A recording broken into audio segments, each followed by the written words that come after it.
A very good morning to our listeners in Kigali and even beyond the borders of Rwanda. This is 89.7 Contact FM, and just in time for news review on this 22nd day of October 2014. Good morning, Eugene. Morning to you. It's already 22nd. It's already 22nd. Oh, good Lord. End month is nearing. Not end month. End of the year. The year is almost kaput.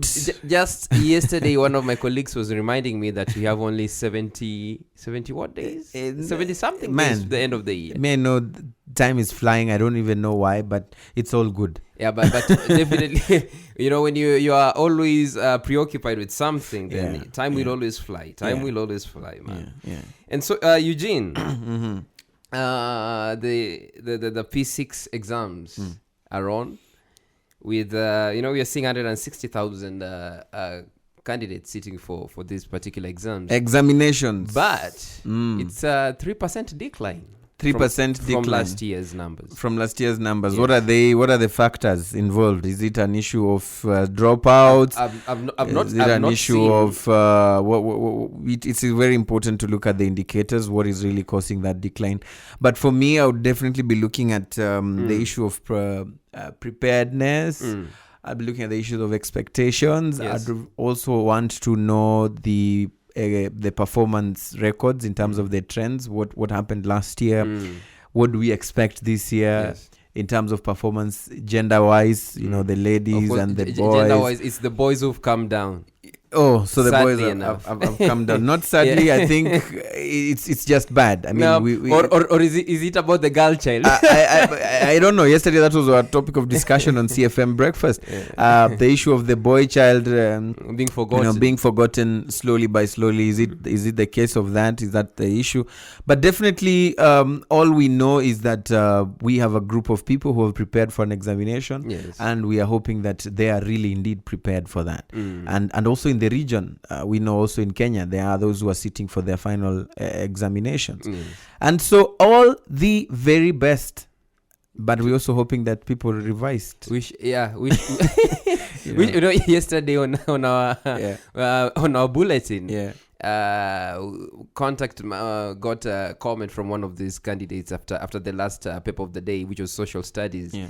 And the candidate, wish you had him say that mathematics was an issue. That was a disaster to him. I don't know why mathematics is an issue for so many people. I don't really understand why. I don't know if it's a mindset issue that math is just a hard subject or it's indeed hard. I don't know. I've never got. But guess what, Eugene? A proper explanation. What I came to figure out later on in my life is that.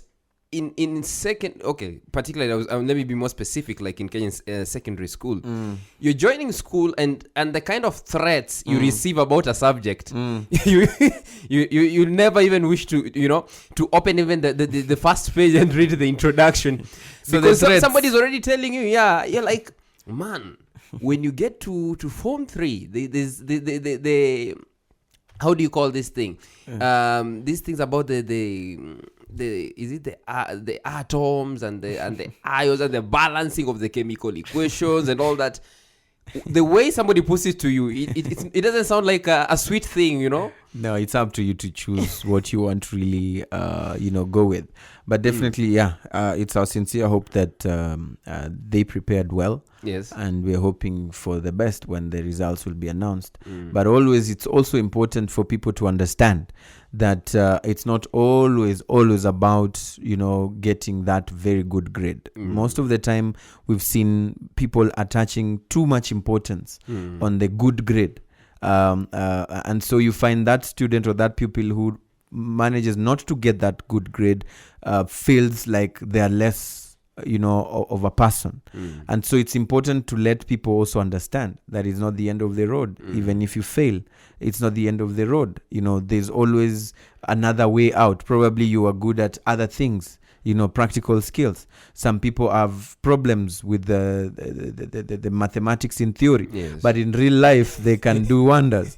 You find some people having a very good time with maths, a very good time in class, but in society they are not social people. They are not able to cope or blend well with other people.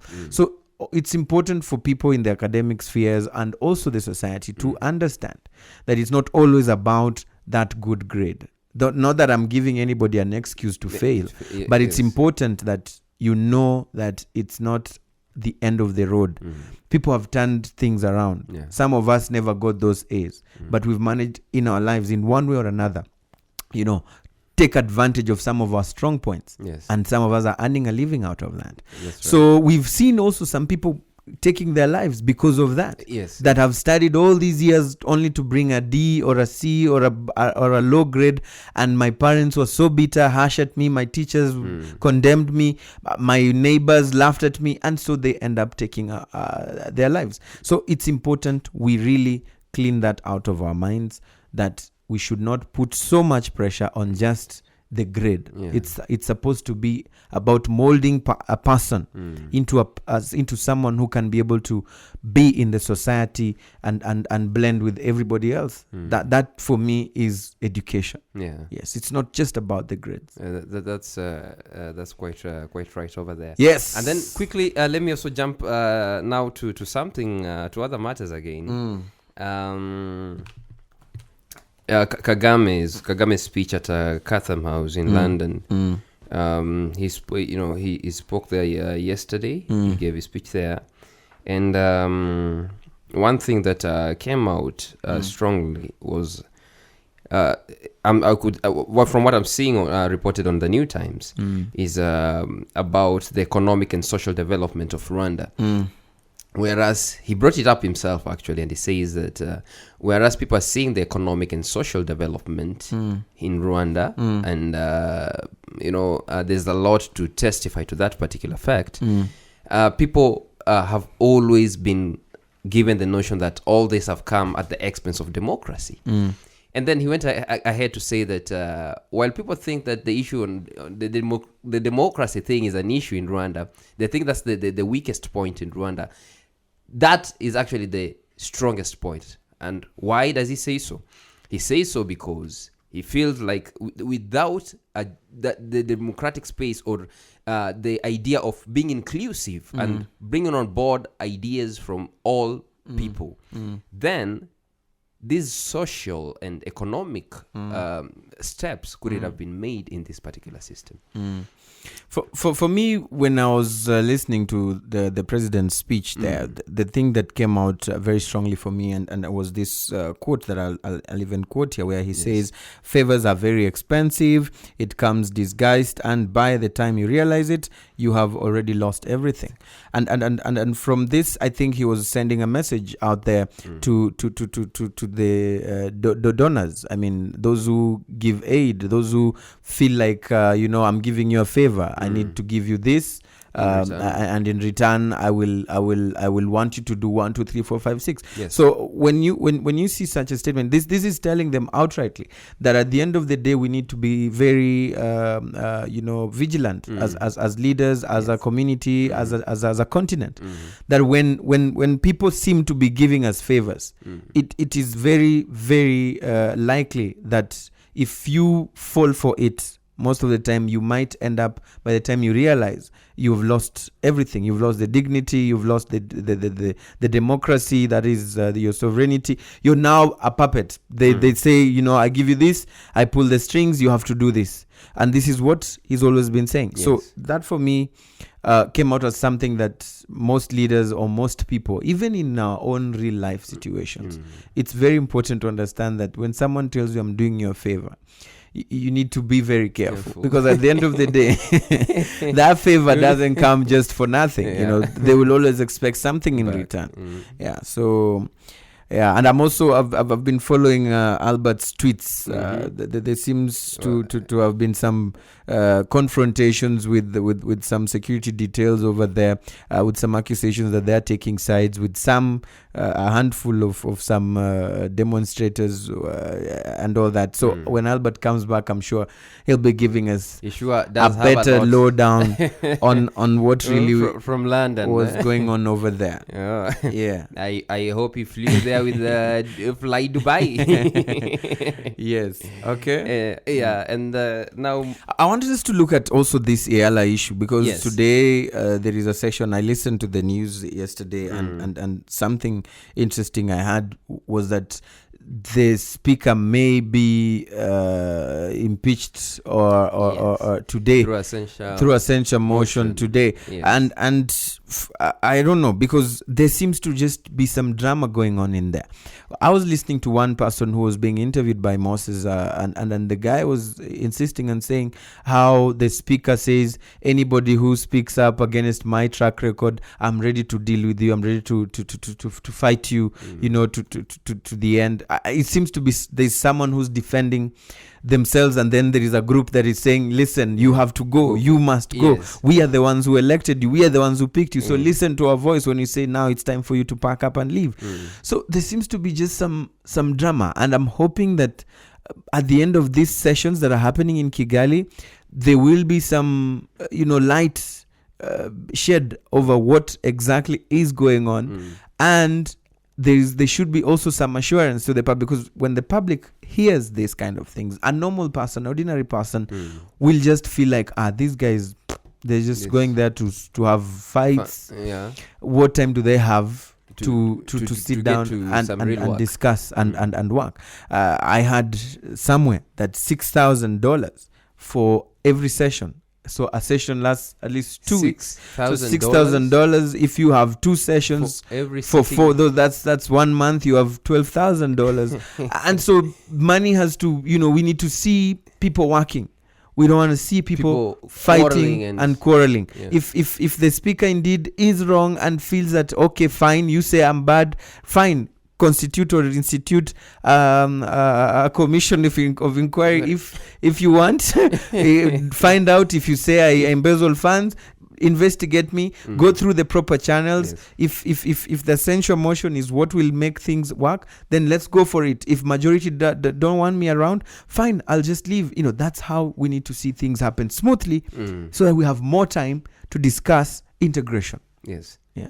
So and indeed, I don't know why it's kind of a common thing, in matters politics.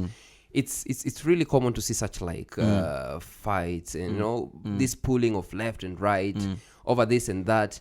And it's only a matter of time actually before we come before the truth comes to light over these particular matters. And if you even see the way I think the speaker is playing it out, I think she's playing it out in a manner like this is not there's no big.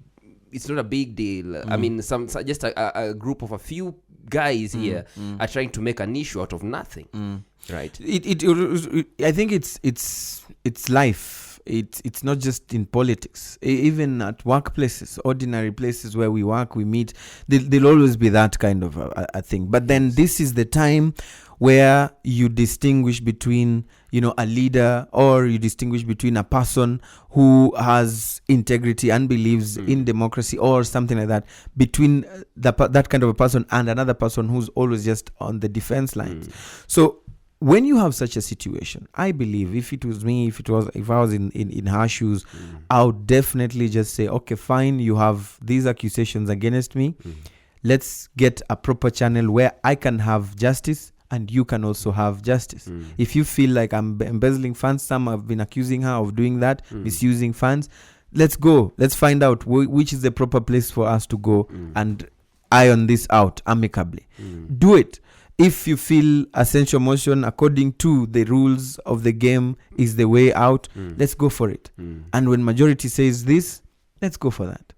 Rather than always looking like we are in a tug of war, pushing and pulling. Man, it is not about the individuals. It should always be about the services to the people. To the people. Exactly. Yes. And this is what I've always had around here. When you ask a minister who has been moved to a junior position, they'll always tell you, listen, it's not always about those positions. It's about serving, working in a team. Whether I am the minister today or tomorrow, I'm a public relations officer, but still working in the same government or in the same team, I still feel that it is not a demotion. It is still being part of the team. So it is important that these people always understand that aspect. Yeah. That is not about them. It's about the people and delivering to the people. But I wonder if this is going to change soon, And I think borrowing examples from what I've seen in Kenya's, county assemblies, it's now becoming a trend, whereas the members of the parliament of that particular assembly would now want, to hold their leaders at ransom, all because they feel like this guy is not going to push for certain ideas that we feel he should push for. Yeah. Probably some could even be corrupt ideas. But since you're anti that, since you're not going to do that, and you're in that influential position within the assembly, then the best thing would be to file a censure motion against you. If I again repeat, if that is what the rules of the game apply, that when we get to this particular point, then these are the options that we have. Then you have just to go for that. But sometimes some people, some powers within have always used that to their advantage. The issues of numbers. Okay, fine. We have a problem with that guy. We are many. Let's go for it. Even when there is no real issue, there is no real problem with that particular person. So again, at the end of the day, once all the leaders, people in these positions understand that it's not about them and versus the other, then they will be able to deal with those issues in a very amicable way. Yes, let us hope that that's gonna change. Yeah. And now on matters health, we're seeing the Ministry of Health here in Rwanda saying that they've trained 3,400 health workers.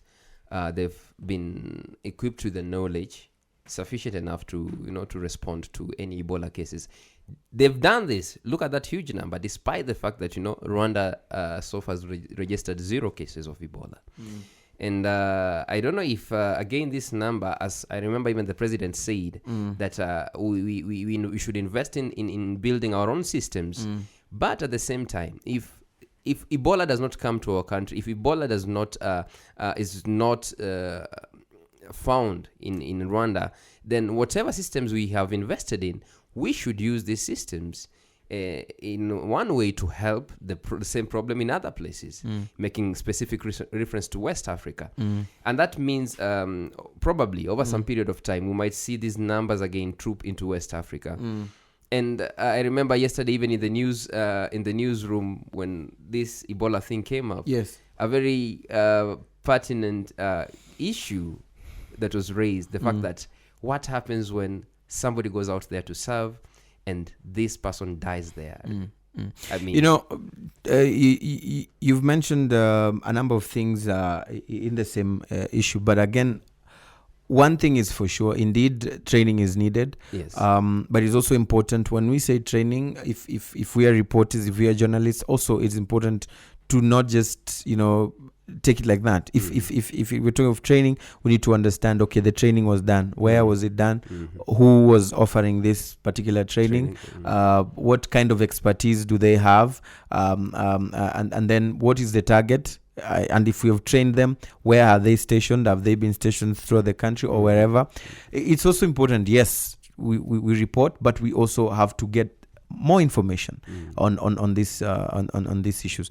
Then the issue of sharing the investments, what we have invested in, or the people we've invested in, to our neighbors and all that. Yes, that also applies, and that's why you've seen among, I think, the 600 medics who have traveled to West Africa, Rwanda has sent in a team. I think Rwanda sent in around how many people?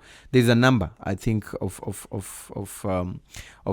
medical personnel that Rwanda has managed to send to West Africa. Yes. I don't have the precise number, but the Rwandan medics are part of that team. And that question came up. I asked the minister during her Twitter sessions, Minister Mondays, and the question was very simple. I mean, what return mechanisms or strategies have we put in place for those who have gone to serve out there in this endeavor or in this thing? And then the answer was simple. She said the rules of science are the same. I mean, we quarantine them 21 for days. 21 days when they return.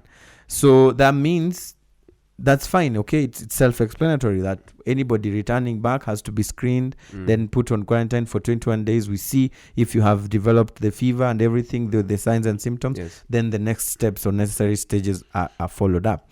Then the next question that followed up was, then what if someone gets it from there and well, still there, we realize, well, we know that they have already acquired the virus because due to bad luck, we have seen medics from other even the journalists. Yes, even journalists who have gotten the virus while in the line of duty. Yes. And so it won't be the first case. So the answer that was given there was that if I really did understand her properly, is that there could be a situation where they may have to remain there with the people that they were serving.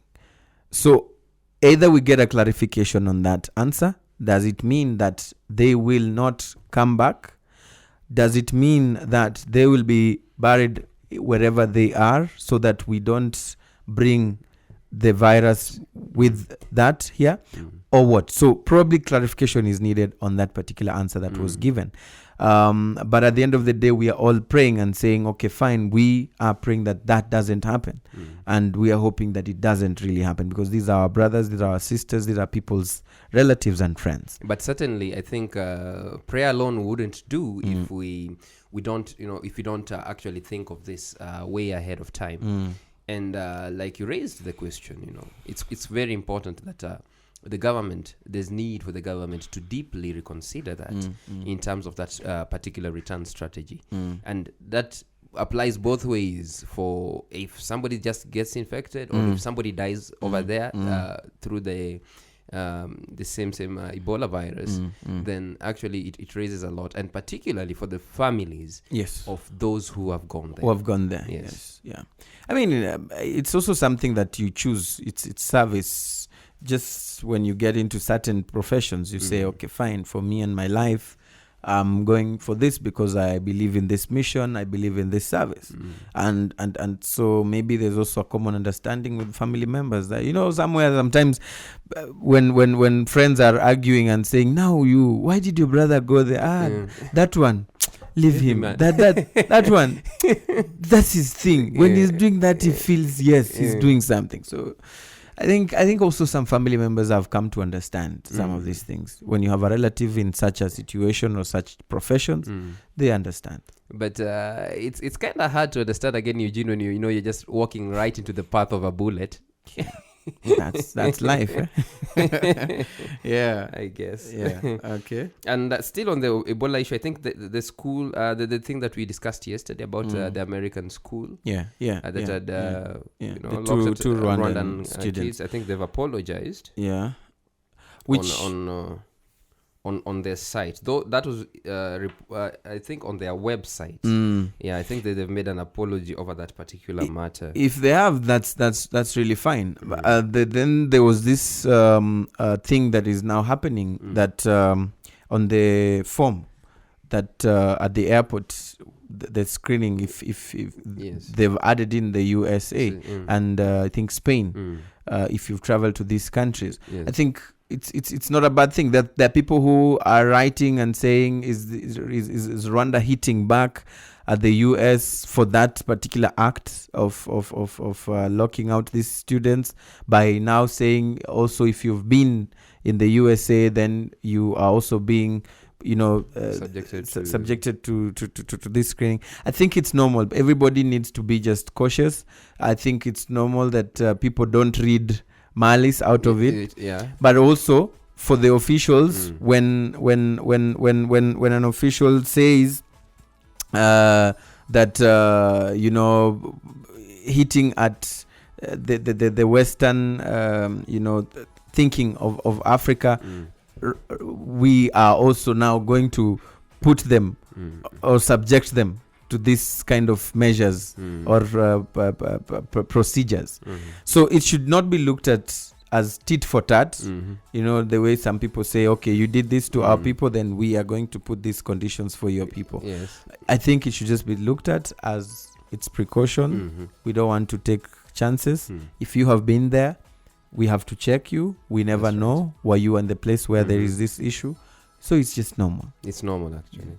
And now, Eugene, finally, before we wrap this up, when you know when you had your voice breaking and now you could say Anangwe. Actually, it's actually breaking. It's still breaking. It's still breaking. It breaks. I think it decides different times, and you have a different voice. So tell me, did you share that as a concern with your mom or dad? Like, what's happening with my voice? Now, me, I remember when I was young, when I was getting into the adolescent stage, I got scared. I can tell you this outrightly. I was a bit worried because I was in the bathroom, and I was, after showering, I was looking at myself in the mirror, and I saw some beards on my face. I mean, on my cheek, chin, not cheek.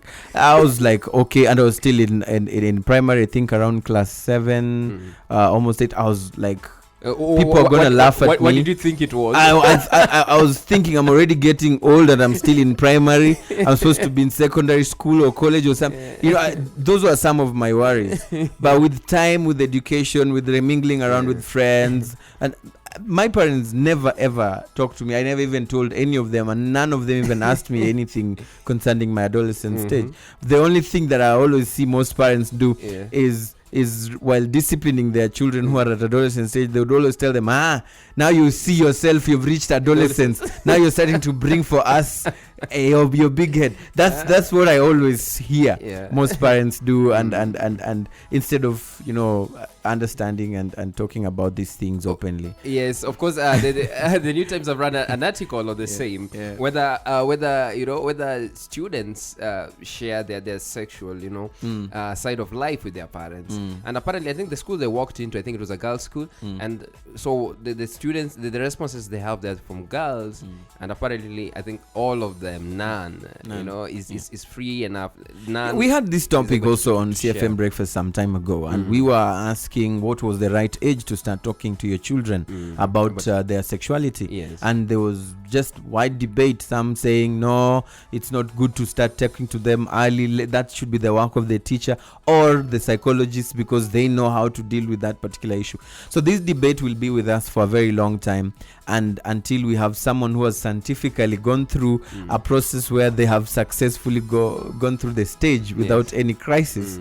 But I think it's normal. I mean, this is that stage. You have to understand that at this stage, this is what happens. Okay. Yeah. Well, on that note, we wrap up this edition of News Review here on 89.7 Contact FM. Yes. Stay tuned for One-on-One. I've been your host, Michael Kiche. Do join us tomorrow morning at the same time. Do have a lovely day.